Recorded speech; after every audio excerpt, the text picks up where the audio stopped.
दर्शक हो नमस्कार. सोलापूर टाइम्स आणि जनसंवाद न्यूज मराठीमध्ये आम्ही आपलं स्वागत करतोय. 8 मार्च जागतिक महिला दिन सर्वत्र खरं तर मोठ्या उत्साहात साजरा केला जातोय आणि याच अनुषंगाने समाजातील काहीतरी करू पाहणाऱ्या महिलांशी ताईंशी आपण संवाद साधतोय. विविध क्षेत्रातील महिलांशी ज्या काहीतरी करू पाहत आहेत त्यांच्याशी आपण संवाद साधतोय.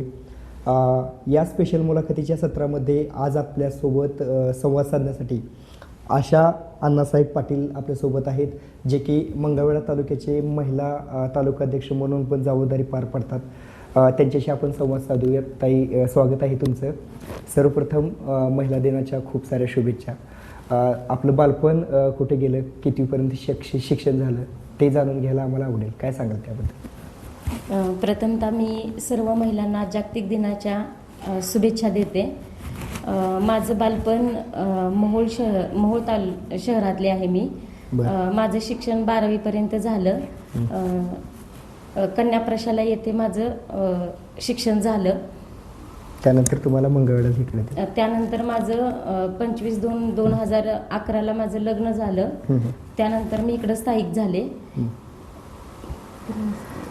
खरं तर आज जागतिक महिला दिन सर्वत्र मोठ्या उत्साहात साजरा केला जातोय.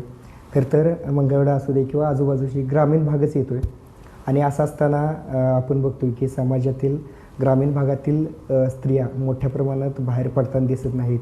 पाहिजे तेवढं स्वातंत्र्य आजही नाही. काय सांगाल महिला दिनाच्या निमित्ताने महिलांना, त्या महिलांना काय सांगाल? महिला प्रथमतः चूल आणि मूल न करता त्या सक्षम झाल्या पाहिजे. स्वतःच्या पायावरती उभं राहिलं पाहिजे. मी पण पहिला म्हणजे बचत गटाची कामं करत होते.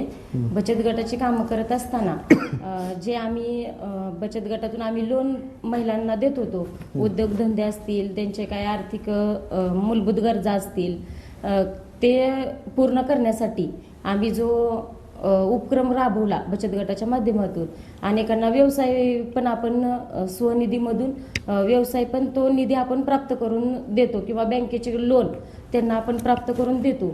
आणि त्या महिलांना स्वतः घरी न बसता, चुलन मूल न करता स्वतःच्या पायावरती उभे राहिले पाहिजे. सक्षमीकरण त्यांचं झालं पाहिजे. त्या कशा बाहेर पडल्या पाहिजे आणि बाहेर पडत असताना त्यांच्या ज्या काही अडचणी असतील किंवा काय असेल, आपल्याला आता लाभले समाधानदादा अवताडे आणि आदरणीय शशिकांत चव्हाण. मी बचत गटाची कामं करत असताना त्यांनी जी लाभलेली मला जी पोचपावती म्हणून तालुका अध्यक्ष पद जी दिलेलं आहे, त्या तालुका अध्यक्ष पदाचे मी बचत गटाची कामं करताना ज्या महिलांच्या मूलभूत आर्थिक काही गरजा असतील त्या मी सोडवण्याचा प्रयत्न तर करतेच आणि इथून पुढे बी मी करणार आहे.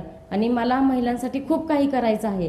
खूप इच्छा आहे की महिलांनी चुलन मूल न करता स्वतः बाहेर पडल्या पाहिजे. त्या काहीतरी केलं पाहिजे, काहीतरी स्वतःमध्ये सुधारणा केली पाहिजे. आणि तीच अपेक्षा ठेवून मी काही महिलांच्या काही अडचणी असतील तर त्या महिलांनी माझ्यापर्यंत पोचवाव्या, मला सांगावं, माझ्याशी संपर्क साधावा. मी त्या महिलांचे पूर्ण करण्याचं काम मी प्रयत्न करीन आणि आदरणीय दादासाहेबांच्या माध्यमातून त्यांच्या अडचणी त्यांच्यापर्यंत पोहोचवून त्या अडचणी मी पूर्ण मात करेन. खरं तर महिला बचत गट ही संकल्पना आज पूर्वीपेक्षा आता व्याप्ती वाढलेली आहे. आता तुम्ही पण त्याच्याशी संबंधित आहेत. फक्त मग महिला बचत गट तुम्ही म्हणताय, फक्त तुम्ही मंगळवेढा शहरापुरता तुमची व्याप्ती आहे का ग्रामीण भागात पण तुम्ही? जे आता बचत गट चालू आहेत ते शहरापुरतीच आहेत. पण जर शहरापुरती बचत गटातून करतोयच आपण काम आणि उमेदमधून पण ग्रामीणमधून पण आहेत.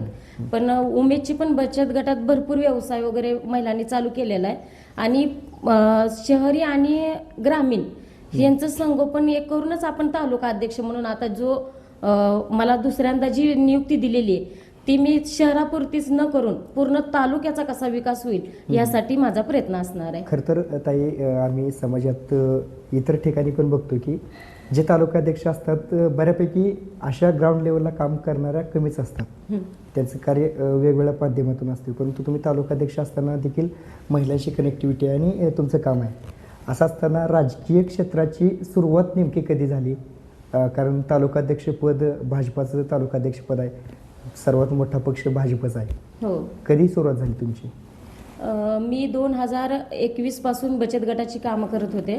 ते काम पाहत असताना माझं जे काम बघून मला जे आदरणीय दादासाहेबांनी किंवा शशिकांत नानांनी त्या कामाची पोचपावती म्हणून मला 2023ला एक तालुका अध्यक्षपद म्हणून त्यांनी मला ते बचत गटाचं काम पाहत असताना एक कामाची पोचपावती म्हणून त्यांनी ते काम दिलं मला.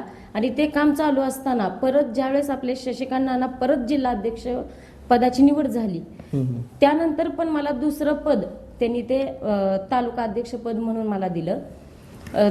ते दोन्ही करत असताना ज्यावेळेस आपले आदरणीय दादासाहेब मुंबई दौऱ्यावर असतील किंवा अधिवेशनात असतील, त्यावेळेस आपल्याला अंजलीताई असतील, सुकेशनीताई असतील, यांनी खूप आपल्याला मार्गदर्शन करतात. प्रत्येक कार्यक्रम मध्ये आपल्याला वेळ देतात, सहकार्य करतात.